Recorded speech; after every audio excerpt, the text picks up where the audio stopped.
मित्रों, हलखष्टी बलराम जयंती की कथा के साथ हम आपके समक्ष आए हैं।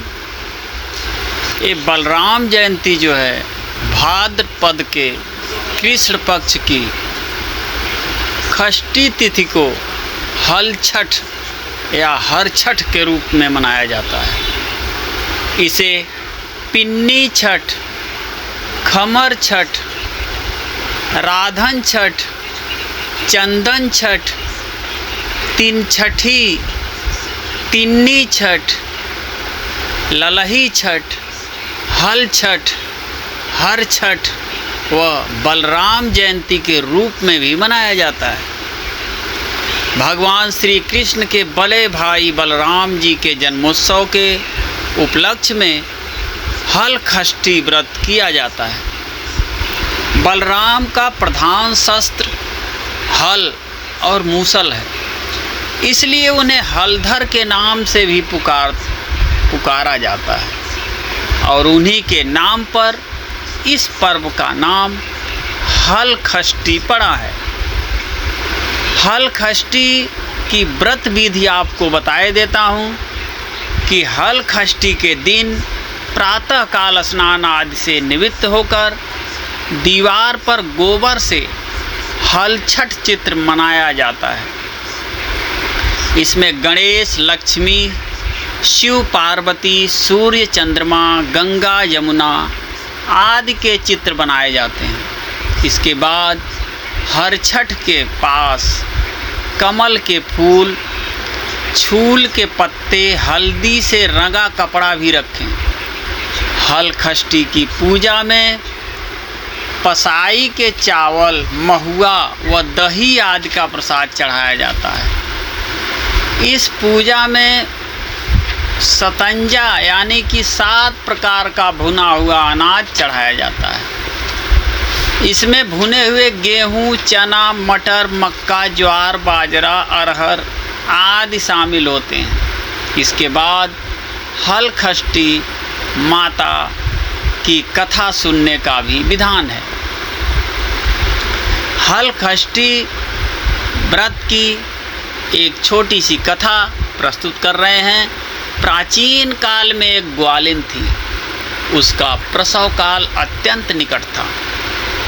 एक ओर वह प्रसव से व्याकुल थी तो दूसरी ओर उसका मन गौरस, दूध, दही बेचने में लगा हुआ था। उसने सोचा कि यदि प्रसव हो गया तो गौरस यूं ही पड़ा रह जाएगा। यह सोचकर उसने दूध दही के घड़े सिर पर रखे और बेचने के लिए चल दी। किंतु कुछ दूर पहुंचने पर उसे असहनीय प्रसव पीड़ा हुई। वह एक झरबेरी की ओट में चली गई और वहां एक बच्चे को जन्म दिया। वह बच्चे को वहीं छोड़कर पास के गांव में दूध दही बेचने चली गई। संयोग से उस दिन हलखष्टी थी। गाय भैंस के मिश्रित दूध को केवल भैंस का दूध बताकर उसने सीधे साधे गांव वालों में बेच दिया। उधर जिस झरबेरी के नीचे उसने बच्चे को छोड़ा था उसके समीप ही खेत में एक किसान हल जोत रहा था।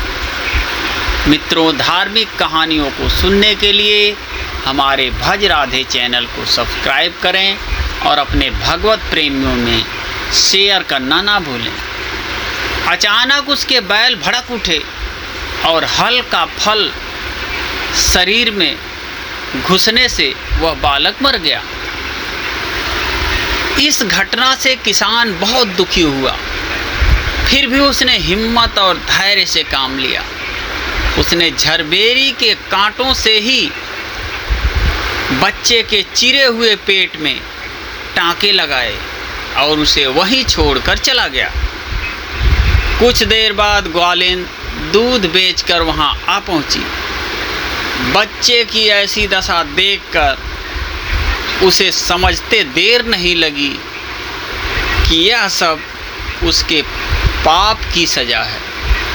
यह सोचने लगी कि यदि मैंने झूठ बोलकर गाय का दूध ना बेचा होता और गांव की स्त्रियों का धर्म भ्रष्ट ना किया होता तो मेरे बच्चे की यह दशा नहीं होती।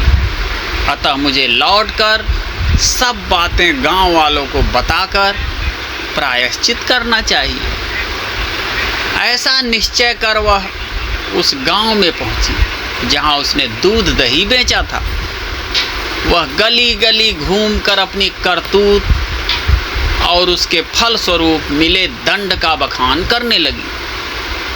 तब स्त्रियों ने स्वधर्म रक्षार्थ और उस पर रहम खाकर उसे क्षमा कर दिया और आशीर्वाद दिया कि बहुत सी स्त्रियों द्वारा आशीर्वाद लेकर जब वह पुनः झरबेरी के नीचे पहुंची तो यह देखकर आश्चर्यचकित रह गई कि वहां उसका पुत्र जीवित अवस्था में पड़ा है। तभी उसने स्वार्थ के लिए झूठ बोलने को ब्रह्म हत्या के समान समझा और कभी झूठ ना बोलने का प्रण कर लिया। तो मित्रों, ये थी हलखष्टी व्रत की महिमा। आपको कैसी लगी कमेंट बॉक्स में अवश्य बताएं।